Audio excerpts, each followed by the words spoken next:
Привет на всички! Тъй като аз не съм лекар, не съм такъв специалист по хранене, но употребявам продуктите на ЕЛАР и съм много доволна от резултатите, които получавам относно мои здравословни проблеми. Реших да ви прочета, т.е. втората част, както ви обещах, за комплекта, който за подкрепа на нашето здраве, ако се сещате. Здраве с основателна причина. Бих искала да ви прочета малко за алоe вера. Така, от хилядолетия насам хората прибягват до природните дарове, за да подхранват своето тяло и дух и да запазят здравето си. Вредните вещества, които приемаме чрез храната, злоупотребата с лекарства, успокоителни, неправилно хранене, поради лоши хранителни навици, липсата на сън, липсата на физически упражнения от една страна и прекалено голямото натоварване на организма ни от друга страна, както и негативните мисли, допринасят за отслабването на имунната ни система. Доброто здравословно състояние в огромна степен зависи от правилното функциониране на имунната ни система. Тази книга няма за цел да дава указания за лечение на болни. Тя е предназначена за тези, които търсят осмисления начин на живот, познанията, уважението и почитта на природата.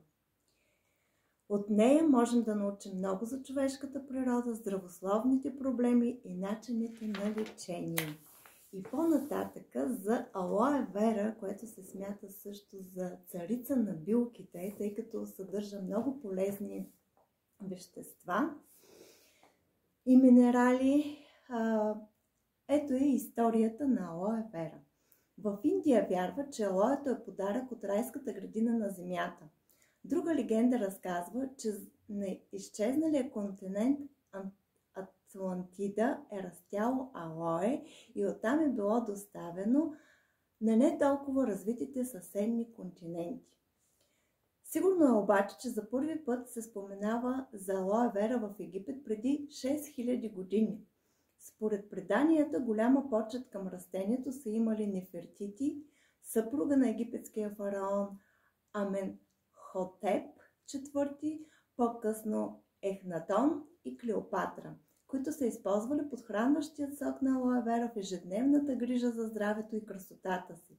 Жриците на фараона са го нарекли растение на безсмъртието и са го използвали при балсамирането на мъртвите. Около пирамидите се е отглеждало алоe вера в плантации. По пътищата към долината на царете изобилно е растяло алоe вера, което е трябвало да съпътства фараона по пътя на безсмъртието. След големите приливи на река Нил в долините не е имало достатъчно средства за препитание и хората са използвали листата от алоe вера за оцеляването си. Знаете, може би повечето от вас, че алоe вера растението е с много дебели кори, но вътре сърцевината съдържа много влага, много вода, при което те са използвали именно при засушаване това растение с тази цел. А също така в листата, за да се предпази от вредители като насекоми, животни и прочее, се съдържа в тази кора алоин, който в по-големи дози е смъртоносен. И по този начин самото растение пък се предпазва от именно животните. Няма как да се предпази от човека, сещате се, защото човек, е много изобретателен и взима всичко, което му е необходимо, за да оцелее. От цитати на древни лечители разбираме, че римляните и гърците са били запознати със свойствата на алоe вера и са смятали, че допринася за добро здраве, красота и късмет. Хипократ е препоръчвал алоe вера и като лекарство против косопат, язва, стомашни разстройства. Диоскорид, гръцки лекар от първи век след Христа, описва в книгата си за билките най-древната позната книга от този род De Materia Medica. Действието на алоe вера и препоръчва широката му употреба. В едно от нашествията си в Северна Африка Александър Македонски получава рана от отровна стрела и се доверява на лечението на жрец, който с помощта на масло от алоe вера успява много бързо да я излекува. Убеден в действието на чудотворното растение, Александър Македонски издава заповед всички ранени бойци от войската му да бъдат лекувани с алоe вера.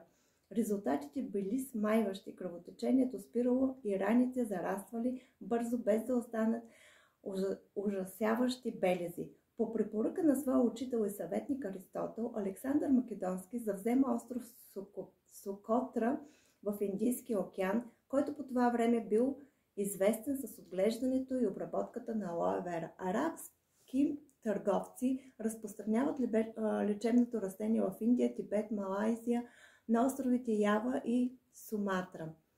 Марко Поло опознава свойства на алоe по време на пътешествията. Също се случва и с лекари, пътуващи с Христофор Колумб по време на неговите плавания в Атлантическия океан. Колумб описва растението като лечител в саксия и винаги е разполагал с алоe вера по време на експедициите си. В китайската традиция от това време алоe вера се е използвал широко в медицината. Ли Ши Чен написва един от най-известните китайски трудове по медицина, който е известна енциклопедия. В него е отделено специално внимание на алоe вера, което е описано като растението на хармонията. В Япония оценявали алоe вера като царското растение, пиели сока му и го предлагали като ястие. Самураите го използвали и външно за намазване на тялото. Древните индиански племена Магия и Семиноле са познавали от векове начините за използване на това пустинно лечебно растение, давайки му извор на младостта. Листа от алоe, изпечени върху нажежена жарава, са обогатявали храната им.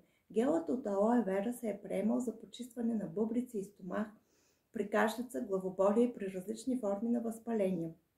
Растението се е смятало за магическо, тъй като дарявало със сила, лекувало тялото и допринасяло за пречистването на духа. Споменава се, че алоето има безкрайен живот. Края на съществуването е възможно да настъпи само по насилствен начин следствие на природни стихии или от човешката ръка. На изток се използва масло от алоe за достигане на дълголетие. Испански монаси и езуити, известни с познанието си за билките, съпътствали мореплавателите в техните пътешествия през 15-16 век, събирали диво алоe и го засаждали там, където той е растял естествено. Така е разпространено в Куба до островите Пуерто Рико, Ямайка и Барбадос. На външен вид алоето прилича повече на кактус, но всъщност принадлежи на семейството на лилиите. Съществуват 300 различни вида алоe, но само един от тях с ботаническото наименование алоe вера Барбадеус Милер има доказано най-благоприятно въздействие върху кожата и човешкия организъм като цяло. В днешно време този вид алоe е диворастящо в Африка, Централна и Южна Америка, в южната част на САЩ, на Карибските острови, в някои райони на Средиземноморието с топло и сухо лято и мека зима. Благоприятните климатични условия и подходяща почва, даваща възможност на успешното развитие на алоe вера, има в Тексас, Мексико, Африка, Централна Америка, Португалия и Испания. Дебелите и месести листа за 3 до 5 години образуват необходимите хранителни елементи. Един път годишно от майченото растение могат да се отрежат само 3 листа. Всяка година от корените поникват много израстъци, които се използват за разсад. Алоe вера е автентичното алоe. Както вече споменахме, познати са ни над 300 вида алоe, но само един от тях, алоe вера Барбадеус Милер, съдържа голямо количество активни съставки, най-вече полизахарида ацетаман. За висококачествения сок се използват листа от 3 до 5 годишни растения. Някои от видовете алоe в миналото придобиват важно значение с течение на времето. Те са изместени от автентичното алоe. Африканското алоe Кар Алео е отглеждано главно от холандски колонизатори като лечебно растение за производството на разхлабващ прах. Алоe чиненцис е вид с по-често приложение в Азия и по количество на съдържащи се в него съставки следва класическото алоe вера. Изследвания на Алоe арборесценс извършва руският професор Владимир Филатов. Този известен научен лекар, използвайки органично алоe, отбелязва значителни успехи при подобряване на зрението. Александър Македонски използва алоe сокотрина, известно и изключително търсено по това време, което било продавано от търговците по цял свят. Алоe ферокс се консумира предимно в Япония в суров вид и като приготвено на пара ястие, както и като напитка. Другите видове, като моча алоe, мусамбра алоe, уганда алоe, матал алоe, занзибар алоe, са по-маловажни, тъй като са изцяло изместени от алоe вера. Барбадеус Милер. Алоe мид лоти е декоративен вид за закрити помещения, който се продава в цветарските магазини. И така, това беше малко набързо, ви го прочетах. Тук-там допусках и малко грешки, но бързах, за да мога да ви дам максимално познание за алоето като цяло. Нашата компания Алоe Вера, към която съм сътрудник, има плантации в Мексико. Да, наистина, между 3 и 5 години се използват листата и както видяхте в тази книга, която има в книжарниците, ако я няма в книжарниците, в онлайн книжарниците я има, аз наскоро си я купих, защото така ми привлече вниманието, исках да науча повече неща за алоето.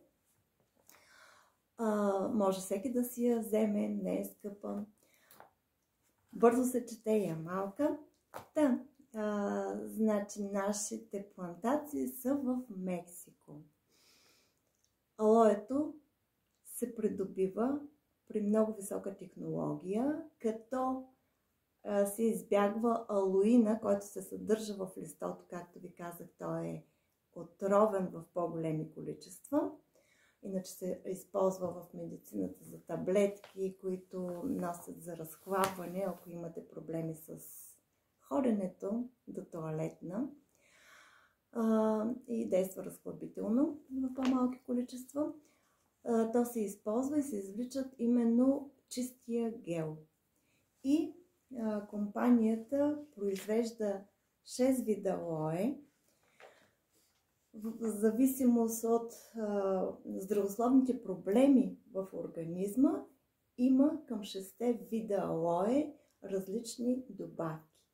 Но за тях ще ви разкажа или прочета следващия път, тъй като видеото стана много дълго, а и да можете да асимилирате всичко, което чухте от прочетеното от мен днес.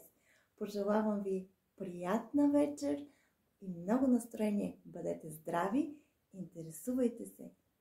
Информираният човек не може да се манипулира, както неведнъж съм казвала. Така че да, аз употребявам алоето, много съм доволна, препоръчвам ви го с 2 ръце. Доверете се, както много хора направиха и ми се довериха и са доволни от резултатите, които постигат.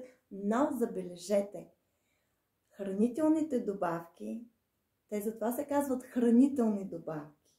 Те се добавят към храната, която вече не носи тези вещества, които са нужни на организма, както във времето. Знаете, химията навлезе много в ежедневието ни, в това число и в хранителните продукти.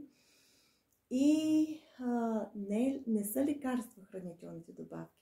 Те допринасят на организма сам да се справя, храняйки на клетъчно ниво тялото ни с така необходимите елементи, минерали, витамини. И така, приятели, чао и до скоро!